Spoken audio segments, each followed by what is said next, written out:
Coucou! Coucou! Alors aujourd'hui on se retrouve pour tester des escape games de la marque Dossier Criminel. En plus c'est le nouveau qui vient de sortir ce mois-ci sur le thème de Stranger Things.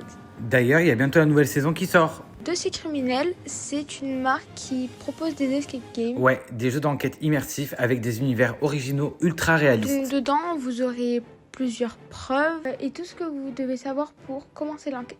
Donc, dans Dossier Criminel, on peut trouver des enveloppes qui nous serviront à débloquer des indices, comme vous pouvez le voir là, au fur et à mesure de notre partie. Donc, on les découvrira quand on aura résolu quelque chose qui nous fera avancer, qui nous fera avancer, qui nous fera avancer. Je crois que ça va nous faire avancer.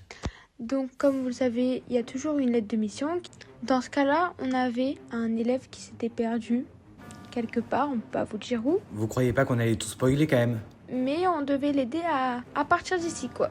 À noter en plus qu'on n'a pas besoin d'avoir vu la série pour pouvoir jouer à ce jeu, et ça c'est vraiment super. Donc là, on pouvait voir des photos. Perso, désolé, mais rien que la maison dans l'état où elle est, elle a déjà commencé à me faire flipper.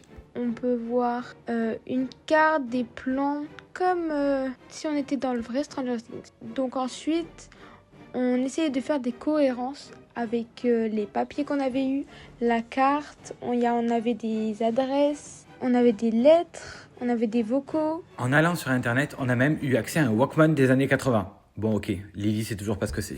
Honnêtement, ce dossier criminel est assez complet et complexe. Heureusement qu'on était 3 cerveaux. Niveau documentation, c'était vraiment pas mal. Mais par contre, se souvenir de tout, c'était très chaud. Alors prenez des notes, je vous le conseille. J'adore totalement ce côté immersif. En plus, on plonge dans des années auparavant. Et tout y ressemble vraiment. On avait même un site en ligne où dessus, on pouvait se déplacer dans la ville. Mais du coup, on pouvait se balader dedans, on pouvait retrouver comme ici. Vraiment, grâce aux énigmes, on a pu avoir accès à plein de choses. Même une liste d'appels avec plusieurs numéros de téléphone qu'on a dû décortiquer. Ici WSQK Radio, votre station préférée pour toute l'actu locale et des hits incontournables. Au fur et à mesure, du coup, vous voyez, on avait plusieurs indices qui se sont libérés grâce aux enveloppes. Et grâce à nous surtout. Parce qu'on est trop fort. On avait aussi des photos du journal du lycée. On avait plusieurs inscriptions dessus qui pourraient nous faire référence à des choses. Mais bon, on va pas vous dire parce que... Allez l'acheter en fait. Oui, parce que bon, on vous parle du dossier Lampe de Hopkins, mais on va pas tout vous dévoiler les petits potes. Là, vous pouvez voir ma tête que je ne comprenais pas trop. Mais bon. On a réussi quand même, avec un peu de difficulté. Mais bon, on s'est quand même bien débrouillé. Et comme on dit chez nous, ciao!